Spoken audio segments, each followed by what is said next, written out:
Welkom in Detroit, USA.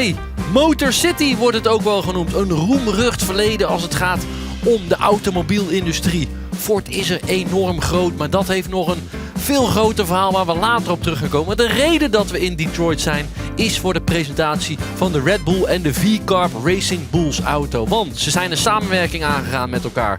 De motoren worden door Red Bull zelf gemaakt, maar met ondersteuning van Ford. En daarom, om het een mooie lancering te geven, trokken ze naar Amerika om het daar allemaal te doen. Daar is alles groot en dus ook die presentatie. De presentatie zien we zo meteen, maar we gaan natuurlijk ook een beetje duiken in het verleden en het heden. Want Ford is, zoals gezegd, enorm groot in Amerika. Dus neem ik u mee door Detroit, door de fabrieken en bij de presentatie van Red Bull en Racing Bulls. En hier een kilometertje of 10 van downtown Detroit vandaan zijn we in het hart van Ford, kunnen we wel zeggen. Want hier achter mij het Ford Museum waar je naartoe kan als liefhebber van het merk of van autosport. Waar je van alles tegenkomt. En dan zou je zeggen, de historie is belangrijk om te bewaren uiteraard. Maar waar zijn we nu? Gewoon bij het nieuwbakken Ford World Headquarters hier. State of the art, nieuw gebouw waar wij binnen mogen kijken naar de nieuwe motor van Red Bull en Ford. Die samenwerking die zij zijn aangegaan. Een aantal jaar geleden, allemaal vanaf 2026 gaan ze er dus mee rijden. En hier binnen is het allemaal heel fancy. Mooi hoe het verleden daar ligt en hoe het heden hier achter een meter sneeuw, want er is een heleboel sneeuw gevallen, dat hier allemaal binnen plaatsvindt.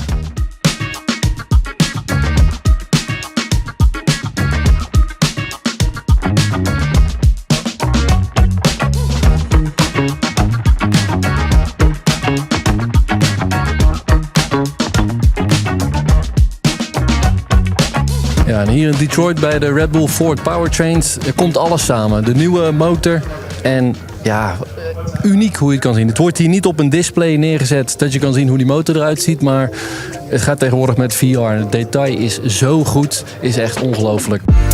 Dus gaat de VR-bril op, gaat het capje af, want u mag dat mooie hoofd natuurlijk ook gewoon een keer zonder capje zien uiteraard. Maar wat u daar gemist heeft, wat ik wel gezien heb, is dat het met een VR-bril, zoals ze dat noemen, elk detail van de motor, van de nieuwe motor heb kunnen zien en hoe het functioneert en hoe de batterij oplaadt. Noem het maar op. Deze man hier die laat mij zien hoe het allemaal werkt. Ja, u thuis ziet het niet, maar ik zag het allemaal tot in detail voor me. En geloof me, het is een kunstwerk en het feit dat we dit allemaal zo voor elkaar kunnen krijgen is extreem bijzonder. Maar goed, u hebt hem dus niet gezien. Ik wel, die nieuwe Red Bull Ford motor. Het is een kanon van een ding, dat kan ik u wel vertellen. Maar waar nieuwe dingen zijn, is natuurlijk ook gewoon het oude spul. Want als je hier iets naar voren lopen, staat het oude model van Ford. Hoe ze er een jaar of 25, 30 geleden er nog mee reden. Geen elektrisch gebeuren eraan, gewoon power unit zoals Jos Verstappen ermee reden. Nu is zijn zoon Max met 50% elektrisch, 50% verbrandingsmotor. Dus techniek, het gaat zo snel. En ze doen het hier allemaal deels in Amerika en deels in Engeland bij Red Bull. En dan werken ze samen. We zijn bij het Michigan Central Station, een schitterende locatie en voor een hele goede reden. Want Red Bull en V-Carb presenteren hier vandaag de auto voor 2026. En dat is een bijzondere, want ze rijden dit jaar met Red Bull Powertrain Ford motoren. Samenwerking is Red Bull aangaan samen met Ford om voor dat nieuwe tijdperk, want vanaf 2026 zijn er nieuwe motoren, nieuwe reglementen in de Formule 1. En gaan zij de krachten bundelen en proberen dat wereldkampioenschap weer naar Red Bull te halen. Want Max Verstappen is dat natuurlijk, zoals we weten, vorig jaar kwijtgeraakt. En dat willen ze maar al te graag natuurlijk terugwinnen. Maar even een klein lesje voor de mensen die niet zo goed weten wat er veranderd is met de regels. De motoren in de Formule 1, de update is dus 50% van de krachten van de motor komen uit de verbrandingsmotor, oftewel een normale motor. En 50% van de paardenkrachten komt vanuit de batterij. Dat is veel meer dan afgelopen jaren het geval was. En dus ook de grootste regelwijziging sinds, pak een beet, ze zeggen hier zelf ooit, maar in ieder geval van de laatste 14, 15 jaar ongeveer. We hebben toen gezien, dan kunnen er gekke dingen gebeuren in de Formule 1. En dat hopen we natuurlijk dat dit jaar ook gaat gebeuren. Maar eerst gaan wij naar binnen, hier in dat schitterende gebouw, voor de lancering van 2026 van Red Bull en Ford. Dus betreden we dat schitterende Michigan Central Station gebouw dat helemaal vernieuwd is. En waar ook raketten van Ford auto's binnen staan. En natuurlijk, dit is die. De nieuwe Red Bull van 2026 van Max Verstappen en Isaac Hadjar. En Max Verstappen, de wereldkampioen, die vond ook nog even wat tijd om met Ziggo Sport te babbelen.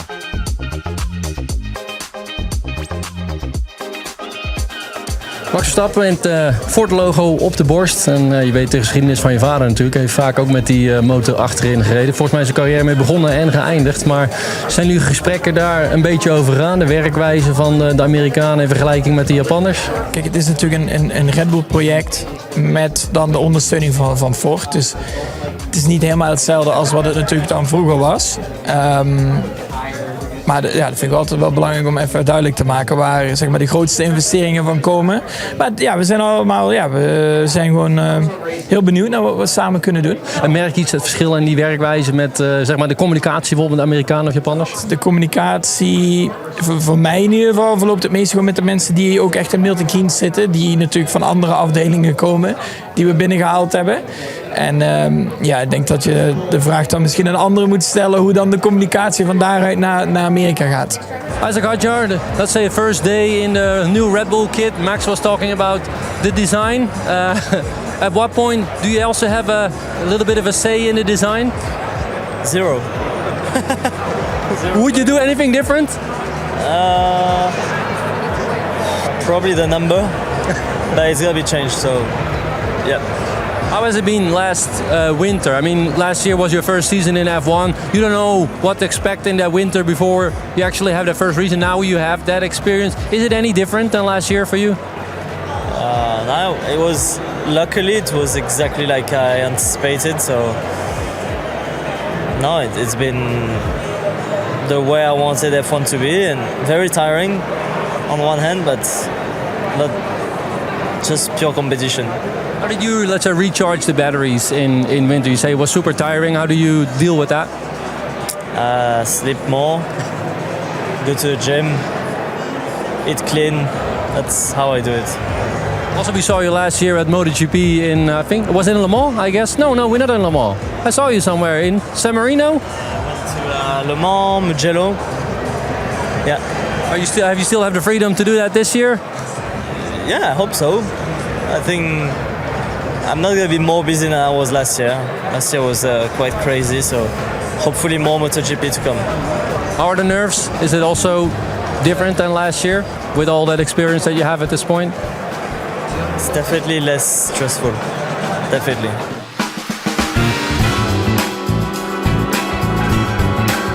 Het wagenpark van Ford is heel groot. We zagen je al testen in allerlei dingen. Dat is ineens leuk geworden ook.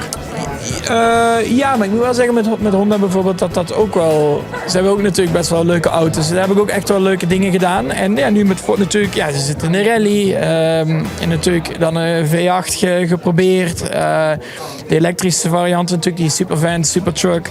Dus ja, het blijft wel altijd leuk speelgoed. Ook de jongens van het zussenteam V-Carb Racing Bulls trokken de lakens van hun nieuwe auto af. Liam Lawson, good to see you here on this evening in America. And last winter you've been with the same team that you were racing with last year. Is that a completely more relaxed feeling that you don't need to learn a lot of people over the winter, let's say? Potentially. I think the main thing is to be fair with both teams, but with the V-Carb it's been quite a few years now as a reserve, and obviously now second year as a driver. It's exciting to go into this year with this team. We finished the year very strong last year, and obviously with a lot of unknowns this year with the new car. It's something that I'm excited to challenge together.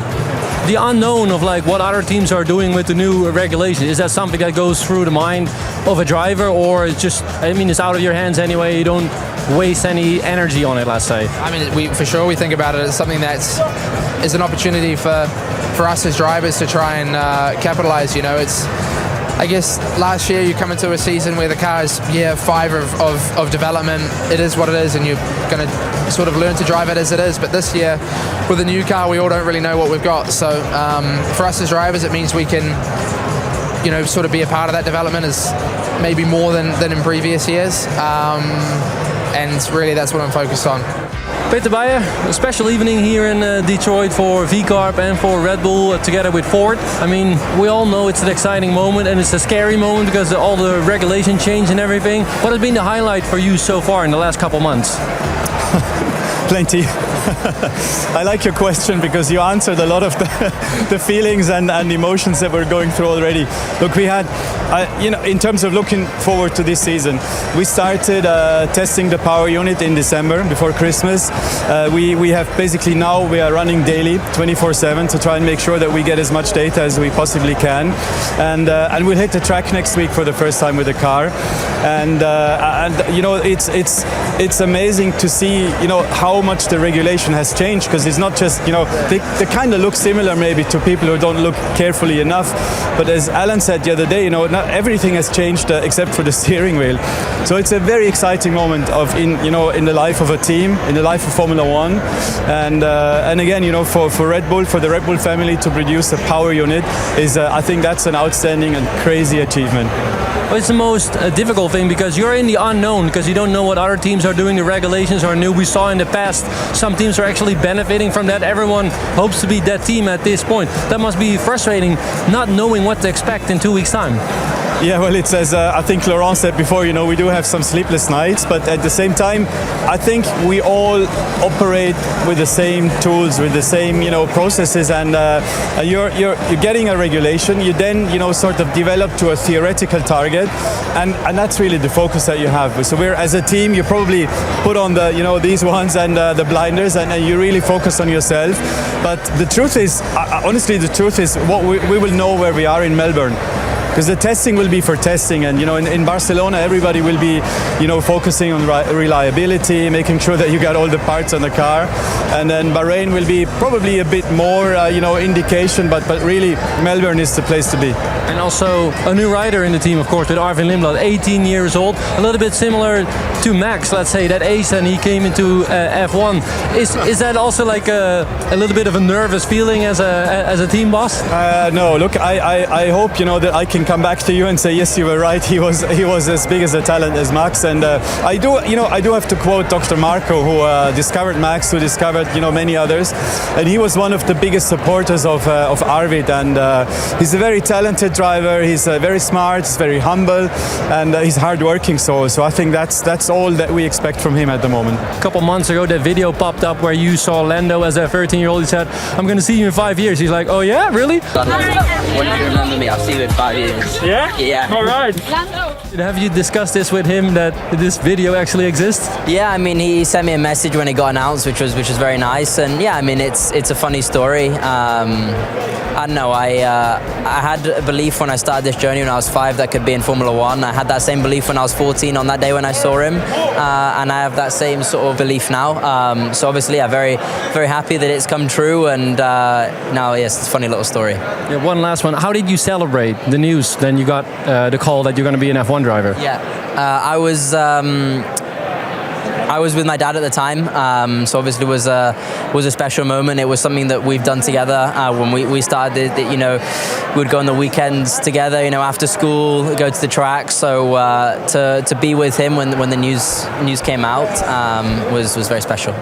Klein zijstapje, Ford en NASCAR onlosmakelijk met elkaar verbonden. En op zo'n dag kan je natuurlijk meerdere mensen spreken. Waaronder dus ook met Joe Logano, 3 times NASCAR Cup Series champion, on the way to 4th in a new format this year. I hope so. I like that. But first of all, tonight is the big launch of Ford, and I don't know if you ever had it this big before. It's been nice. We've been able to do this in Charlotte the last few years, but now moving it up here in Michigan.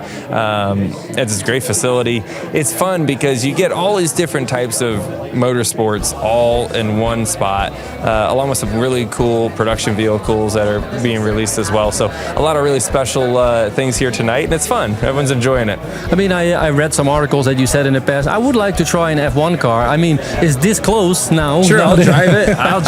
I'm never going to say no to driving anything. Have you been lobbying already a little bit? Listen, I'll lobby to drive all of it. I don't even care what it is. If you walk around down there and you see all these really cool race cars, I'm like, yeah, sure, I'd do it. I'd drive an F1 car if I could. Actually, I'd drive one of those off-road trucks. That'd be fun too. But I think it is neat though. Even talking to a lot of the drivers here, we don't have the opportunity to kind of cross over and talk about the differences of what they deal with versus what we deal with in a stock car. So it's just pretty neat. Yeah, do you feel like a different vibe now? Ford is also going to F1, let's say. Do you feel like there suddenly is like, okay, we're at every aspect of motorsports at this point? Well, I think that's what, when you think of Ford and you think of their heritage, where did it start, right? With sweepstakes, Henry Ford winning a race. That's what built the Ford Motor Company. And to see where that is today, and that's what makes tonight so special, is that you see what the next generation is, right? What does the future of Ford racing look like? And everyone gets to see that and celebrate that together. And it's a kickoff, right? The goal is to have a championship party at the end of the year, more than the kickoff, but this is a fun way to start it. Will Ford, good to see you here. I think congratulations is well deserved because it's going to be a special night, the launch together with Red Bull and V-Carb, of course, back in Formula 1 after 22 long years, I would say. I mean, it's a little bit a cliche question maybe, but what's it going to do to you to see that logo back on an F1 car? Oh, I couldn't be prouder. As you said, we've been out of the sport for 22 years. We obviously have a very storied history in the sport with the DFE Cosworth engine, still one of the winningest engines in the history of the sport. And this partnership with Red Bull, it was the perfect way for us to get back into this sport.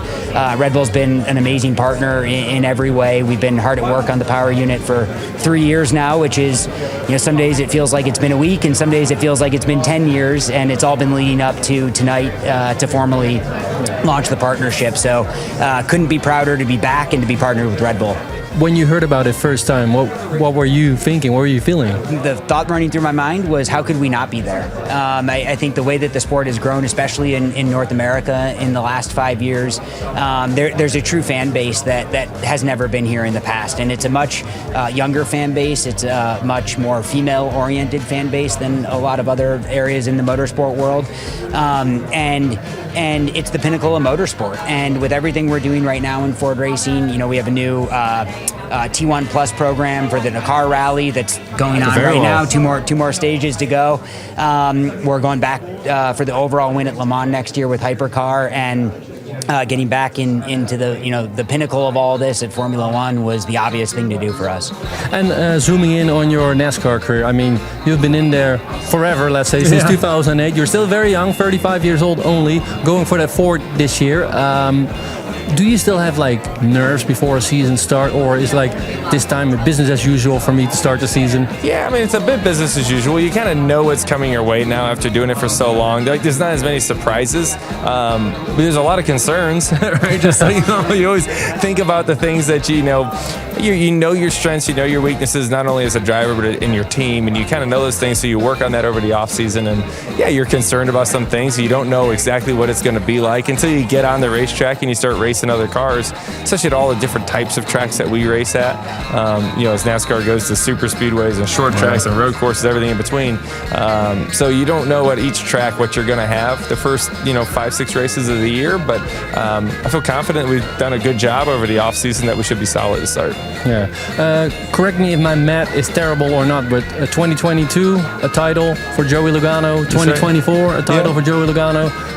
We're now in 2026. I mean, it's not as easy as it sounds, but the even year thing has been a thing for me. Every other, for whatever reason, I promise you, I'm trying on the odd years too. I don't understand it, but hopefully this is the year to do it. You brought it up. The format's changed. The chase is back now, so the way we attack the season to win a championship is going to be quite a bit different. Yeah, I mean, I read some reports where you said, for me, it actually doesn't matter what format is there. It's like a playoff system, or in this case, is different. Doesn't really matter. What's more fun, you think, for you to do? I mean, I really enjoyed what we had personally, because I like the do or die moments. I like the pressure where you have to win or you're out, right? And you see that in other sports too. And I think racing fans, some like that, and some like the purity of full season points. And I think the chase brings a little bit of both together, right? So where if you have a couple bad races and you're still in the chase, you can recover and still have a chance to win the championship. If it's full season, gosh, you have a couple bad ones and that's it, right? And it just depends on what you like, right? I mean, everybody's a little bit different. I think we got a good compromise in the middle. And probably when you ask the drivers, depends who are in a good position, they will say, I'm in favor of this format compared to the other one, probably. Yeah, probably the ones you won. I've won them all the other way, so but I like to do it this way too.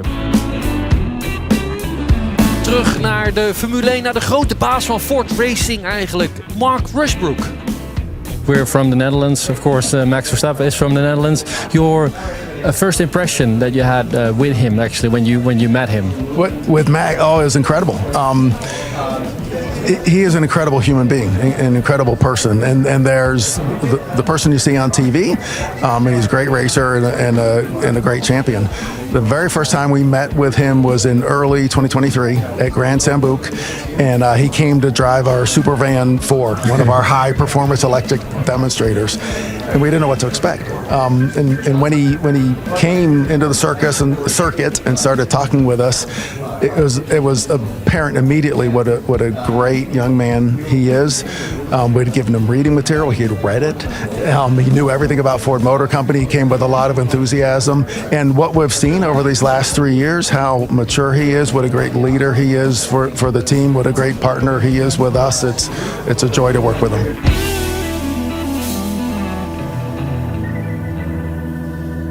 Ja, je ziet het al, inderdaad. Tot aan de enkels in de sneeuw. En u ziet een kleine lach bij mij. En denkt, ja, waarom moet je daarom lachen? Want ik zou weer eens een keer passagier zijn. En wel in die rallyauto, of tenminste in de Dakar-auto, de Raptor van Ford. Zou ik meegenomen worden als passagier? Nou, u weet inmiddels dat ik geen groot liefhebber van meerijden ben in raceauto's. En in dit geval keek ik er stiekem wel naar uit. Maar er is hier zoveel sneeuw gevallen in Detroit dat die activiteit helaas gecanceld is. Want de weg waar die rallycoureurs overheen rijden ligt helemaal vol met sneeuw. En dat zou sowieso falikant afgelopen zijn. Dus ja, een beetje geluk bij een ongeluk misschien wel, maar ik baal er toch wel van.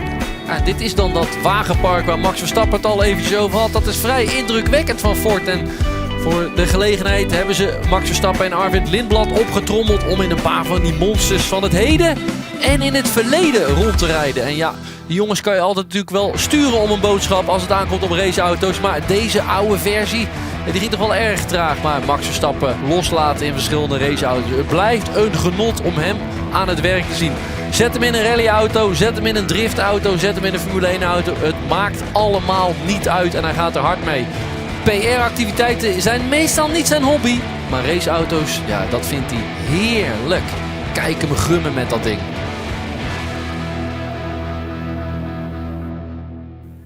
Max Verstappen draaide dus lekker zijn rondjes in Detroit toen er nog geen sneeuw lag. Want ja, zoals gezegd, ik mocht dus niet mee met die activiteit omdat er zoveel sneeuw lag. Dus ben ik voor u Detroit ingedoken. Want dit is een bijzondere stad hoor. Ik noemde het al even Motor City. Want hier wordt nog altijd gewoon in de IndyCar en in de IMSA, de klasse van Renger van der Zanden, de Le Mans klasse zeg maar, wordt er eigenlijk gewoon door het centrum van de stad gereden. En er is in een ver verleden, dan heb ik het over eind jaren 70, begin jaren 80, met de Formule 1 ook nog gewoon geraced. 4 Grand Prix hebben ze er gereden voordat ze weer weggingen hier uit Detroit. Maar het is dus een echte sportstad. Hier, we zien ja, een echte Amerikaanse stad kunnen we al zeggen. Maar nog geen 15, 20 jaar geleden is deze stad helemaal failliet gegaan. En het is ook een beetje merkbaar als je over de straten loopt. Er zijn weinig mensen buiten. Er is eigenlijk te veel ruimte voor de hoeveelheid mensen die er nog wonen. Maar ja, de automobielindustrie ging slecht, Ford ging slecht, een heleboel ontslagen en mensen verdwenen langzaam een beetje uit de stad. Maar het is zoals gezegd een echte sportstad. Je loopt daar in een tijdsbestek van een paar minuten langs een basketbalstadion. Daarbinnen zit ook het ijshockeyhal dat ze binnen een dag vervangen.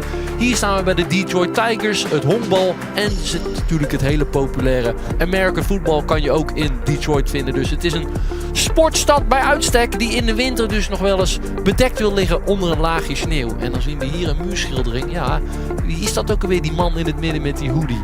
Dat is Eminem natuurlijk. Want ja, je kent die bekende Amerikaanse rapper natuurlijk wel. Die is hier vooral opgegroeid. En ja, toch nog even een beetje in de sneeuw gaan spelen. Een beetje driften. Want ja, ook al mocht ik niet meerijden, dan kan ik het altijd nog zelf doen in een huurauto. En dit dan, Robocop. Ja, die is oorspronkelijk ook verzonnen in Detroit eigenlijk.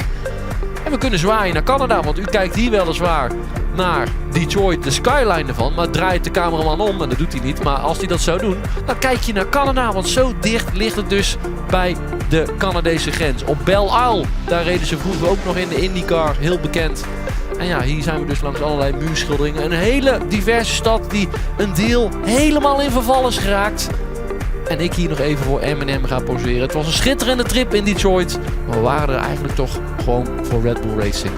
En dan was dan hier het Amerikaanse feestje in Detroit. De grote lounge van Red Bull en Ford. Maar zoals gezegd ook veel andere klasses waar ze mee doen. Hier de Raptor, waarmee ze in Dakar heel veel succes hebben behaald. En dan pennen we naar de andere kant, waar ze in de IMSA, zeg maar, het Amerikaanse Le Mans kampioenschap deelnemen. En dan natuurlijk achter op het podium de V-Carb en de Red Bull Racing auto van 2026. Dat een heel veelbelovend seizoen lijkt te gaan worden met heel veel veranderingen en daardoor dus altijd extra spannend. Met Max Verstappen dus met dat nummer 3 op zijn auto zal even wennen zijn en een ietsjes andere kleur op de auto. Maar desalniettemin, ga er lekker voor zitten dit jaar, want het belooft een heel mooi racejaar te worden en dat is natuurlijk altijd te zien bij Ziggo Sport.